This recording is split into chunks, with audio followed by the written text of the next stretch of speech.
Hello everybody, welcome back. Today as well we have got you another video. In this video I'll show you how you can simply go ahead and close your Amazon account, but before that please do make sure to like our video, subscribe our channel, and yes, without any further delay we will simply start our video.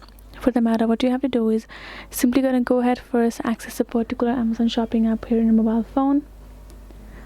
Once you have tapped on it, what you're going to do afterwards, simply going to go ahead first, access a particular home section to guide you through with every step.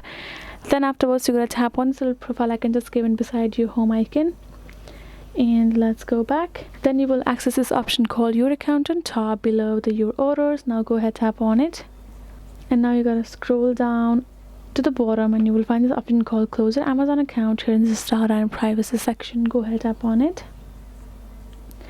and now you have this kind of interface, right? Close your Amazon account, please read this carefully, etc. So it's simply to notify that all of the Amazon services that you have been enjoying will be done and gone. Then go to the bottom and tap on yes, I want to permanently close my account. Now tap on choose reason and choose yourself a reason, and tap on this close my account. It will simply ask you a security measure. Once you have done that, once you have confirmed it, you will be able to close, aka delete your account, just like that. So that is the way you can do it. Hope this video was helpful to you all. Thank you so much for watching, and yes, I'll see you guys in our next video.